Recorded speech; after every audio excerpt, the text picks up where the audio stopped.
श्री गणेशाय नमः। ओम श्री पुराण पुरुषोत्तमाय नमः।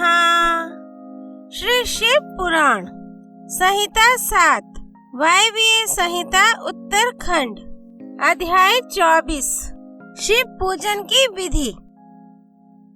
उपमन्यु कहते हैं, यदुनंदन, विशुद्धि के लिए मूल मंत्र से गंध चंदन मिश्रित जल के द्वारा पूजा स्थान का प्रोक्षण करना चाहिए। इसके बाद वहाँ फूल बिखेरे, अस्त्र मंत्र फट का उच्चारण करके विघ्नों को भगाए।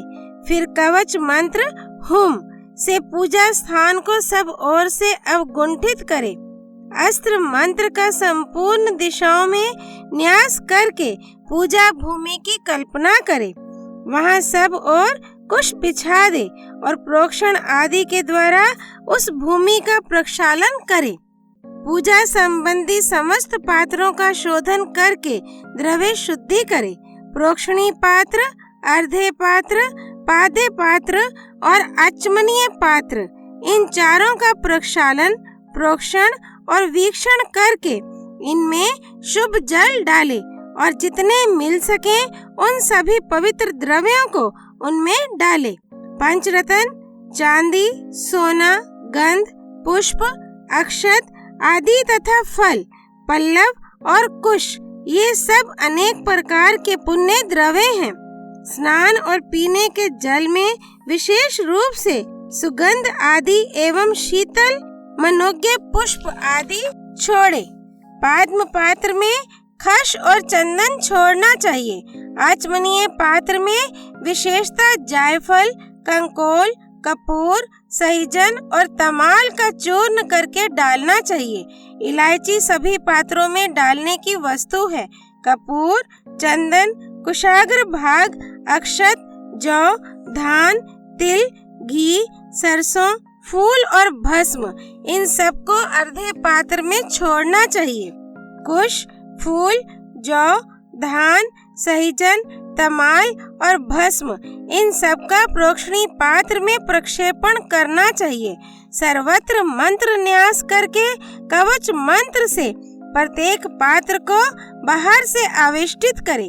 तत्पश्चात अस्त्र मंत्र से उसकी रक्षा करके धेनु मुद्रा दिखाए। पूजा के सभी द्रव्यों का प्रोक्षणी पात्र के जल से मूल मंत्र द्वारा प्रोक्षण करके विधिवत शोधन करे। श्रेष्ठ साधक को चाहिए कि अधिक पात्रों के न मिलने पर सब कर्मों में एकमात्र प्रोक्षणी पात्र को ही संपादित करके रखे और उसी के जल से सामान्यता अर्धे आदि दे। तत्पश्चात मंडप के दक्षिण द्वार भाग में भक्ष्य भोजे आदि के क्रम से विधि पूर्वक विनायक देव की पूजा करके अंतःपुर के स्वामी साक्षात नंदी की भली भांति पूजा करे। उनकी अंग कांति सुवर्णमय पर्वत के समान है। समस्त आभूषण उसकी शोभा बढ़ाते हैं। मस्तक पर बाल चंद्र का मुकुट सुशोभित होता है। उनकी मूर्ति सौम्य है। वे 3 नेत्र और 4 भुजाओं से युक्त हैं। उनके एक हाथ में चमचमाता हुआ त्रिशूल, दूसरे में मृगी, तीसरे में टंक और चौथे में तीखा बेंत है। उनके मुख की कांति चंद्रमंडल के समान उज्जवल है। मुख वानर के सदृश है। द्वार के उत्तर पार्श्व में उनकी पत्नी सुयशा है, जो मरुद गणों की कन्या है। वे उत्तम व्रत का पालन करने वाली हैं और पार्वती जी के चरणों का श्रृंगार करने में लगी रहती हैं। उनका पूजन करके परमेश्वर शिव के भवन के भीतर प्रवेश करे और उन द्रव्यों से शिवलिंग का पूजन करके निर्माल्य को वहां से हटा ले। तदनंतर फूल धोकर शिवलिंग के मस्तक पर उसकी शुद्धि के लिए रखे। फिर हाथ में फूल ले यथाशक्ति मंत्र का जप करे। इससे मंत्र की शुद्धि होती है। ईशान कोण में चंडी की आराधना करके उन्हें पूर्वोक्त निर्माल्य अर्पित करे। तत्पश्चात इष्ट देव के लिए आसन की कल्पना करे। कर्मशा, आधार आदि का ध्यान करे। कल्याणमय आधार शक्ति भूतल पर विराजमान है और उनकी अंग कांति श्याम है। इस प्रकार उनके स्वरूप का चिंतन करें। उनके ऊपर फन उठाए सर्पाकार अनंत बैठे हैं, जिनकी अंग कांति उज्जवल है। वे 5 फनों से युक्त हैं और आकाश को चाटते हुए से जान पड़ते हैं। अनंत के ऊपर भद्रासन है, जिसके चारों पायों में सिंह की आकृति बनी हुई है। वे चारों पाए कर्मशः धर्म, ज्ञान, वैराग्य और ऐश्वर्य रूप हैं। धर्म नाम वाला पाया आग्नेय कोण में है और उसका रंग सफेद है। ज्ञान नामक पाया नैऋत्य कोण में है और उसका रंग लाल है। वैराग्य वायव्य कोण में है और उसका रंग पीला है तथा ऐश्वर्य ईशान कोण में है और उसका वर्ण श्याम है।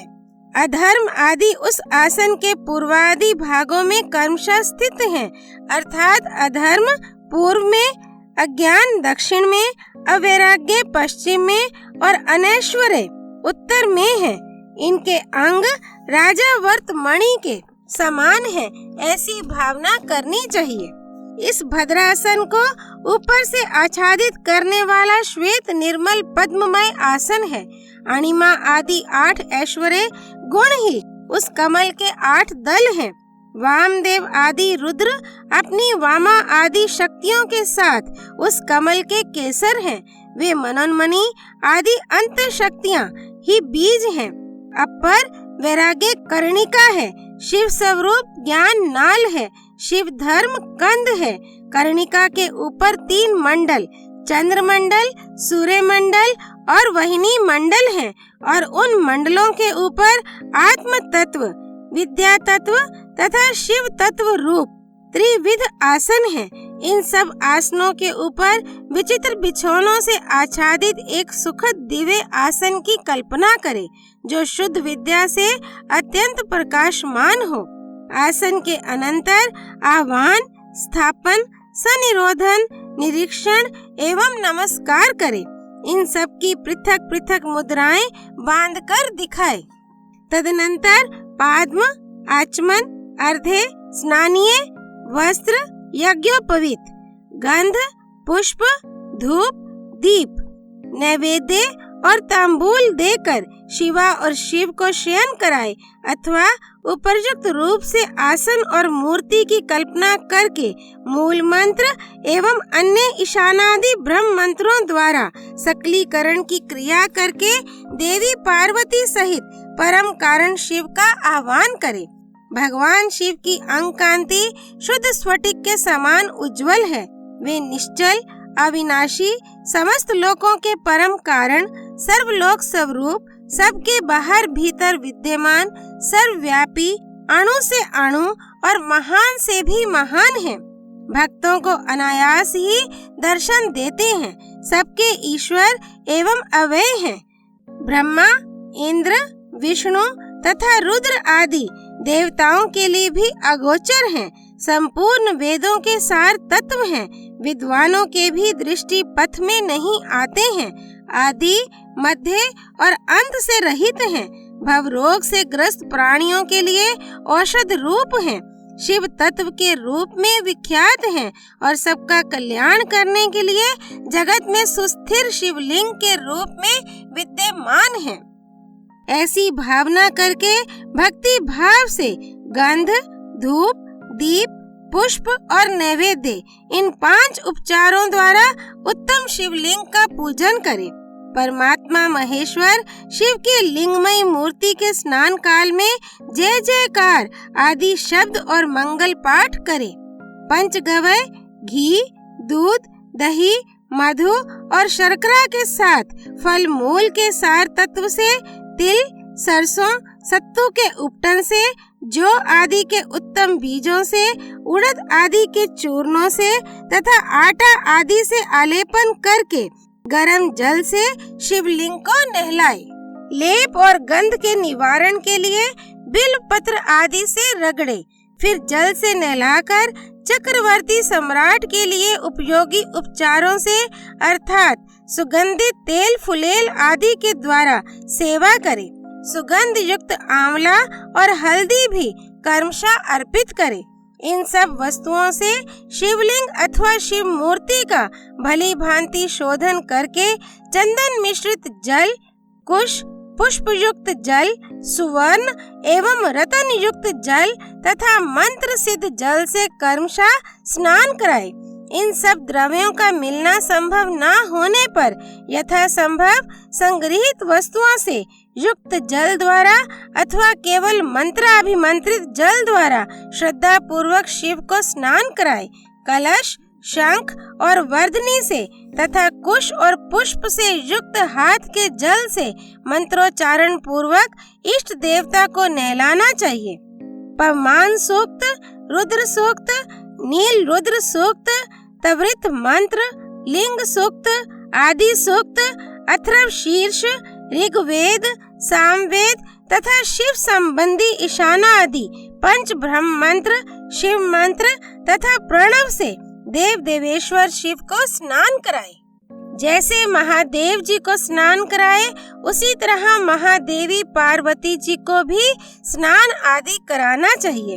उन दोनों में कोई अंतर नहीं है क्योंकि वे दोनों सर्वथा समान हैं।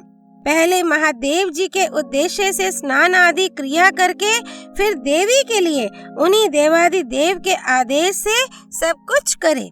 अर्धनारीश्वर की पूजा करनी हो तो उसमें पूर्वापर का विचार नहीं है, अतः उसमें महादेव और महादेवी की साथ साथ पूजा होती रहती है। शिवलिंग में या अन्यत्र मूर्ति आदि में अर्धनारीश्वर की भावना से सभी उपचारों का शिव और शिवा के लिए एक साथ ही उपयोग होता है। पवित्र सुगंधित जल से शिवलिंग का अभिषेक करके उसे वस्त्र से पोंछे, फिर नूतन वस्त्र एवं यज्ञोपवीत चढ़ावे। तत्पश्चात पाद्म, आचमन, अर्घ्य, गंध, पुष्प, आभूषण, धूप, दीप, नैवेद्य, पीने योग्य जल, मुख शुद्धि, पुनराचमन, मुखवास तथा संपूर्ण रत्नों से जटित सुंदर मुकुट, आभूषण, नाना प्रकार की पवित्र पुष्प मालाएं, छत्र, चंवर, व्यंजन, ताड़का पंखा और दर्पण देकर सब प्रकार की मंगलमय वाद्य ध्वनियों के साथ इष्ट देव की निराजना करे, आरती उतारे। उस समय गीत और नृत्य आदि के साथ जय जयकार भी होनी चाहिए। सोना, चांदी, तांबा अथवा मिट्टी के सुंदर पात्र में कमल आदि के शोभायमान फूल रखे, कमल के बीज तथा दही, अक्षत आदि भी डाल दे। त्रिशूल, शंख, 2 कमल, नंद्याव्रत नामक शंख विशेष, सूखे गोबर की आग, श्रीवत्स, स्वस्तिक, दर्पण, वज्र तथा अग्नि आदि से चिन्हित पात्र में 8 दीपक रखे। वे 8 दिशाओं में रहें और एक नवा दीपक मध्य भाग में रहे। इन 9 दीपकों में वामा आदि नव शक्तियों का पूजन करे। फिर कवच मंत्र से आच्छादन और अस्त्र मंत्र द्वारा सब ओर से संरक्षण करके धेनु मुद्रा दिखाकर दोनों हाथों से पात्र को ऊपर उठाए अथवा पात्र में क्रमशः 5 दीप रखे। 4 को चारों कोनों में और 1 को बीच में स्थापित करे। तत्पश्चात उस पात्र को उठाकर शिवलिंग या शिव मूर्ति आदि के ऊपर क्रमशः 3 बार प्रदक्षिण क्रम से घुमाए और मूल मंत्र का उच्चारण करता रहे। तदनंतर मस्तक पर अर्घ्य और सुगंधित भस्म चढ़ाए। फिर पुष्पांजलि देकर उपहार निवेदन करे। इसके बाद जल देकर आचमन कराए। फिर सुगंधित द्रव्यों से युक्त 5 तांबूल भेंट करे। तत्पश्चात प्रोक्षणीय पदार्थों का प्रोक्षण करके नृत्य और गीत का आयोजन करे। लिंग या मूर्ति आदि में शिव तथा पार्वती का चिंतन करते हुए यथाशक्ति शिव मंत्र का जप करे। जप के पश्चात प्रदक्षिणा, नमस्कार, स्तुति पाठ, आत्मसमर्पण तथा कार्य का विनय पूर्वक विज्ञापन करे। फिर अर्घ्य और पुष्पांजलि दे। विधिवत मुद्रा बांधकर इष्ट देव से त्रुटियों के लिए क्षमा प्रार्थना करे। तत्पश्चात मूर्ति सहित देवता का विसर्जन करके अपने हृदय में उसका चिंतन करे। पाद्म से लेकर मुखवास पर्यंत पूजन करना चाहिए अथवा अर्धे आदि से पूजन आरंभ करना चाहिए या अधिक संकट की स्थिति में प्रेम पूर्वक केवल फूल मात्र चढ़ा देना चाहिए। प्रेम पूर्वक फूल मात्र चढ़ा देने से ही परम धर्म का संपादन हो जाता है। जब तक प्राण रहे शिव का पूजन किए बिना भोजन ना करे। अध्याय 24 संपूर्ण। यदुनंदन भगवान श्री कृष्ण की जय। देवों के देव महादेव शिव शंकर भगवान की जय। देवों के देव महादेव अर्धांगिनी माँ पार्वती की जय। हर हर महादेव। श्री हरि अर्पणमस्तु।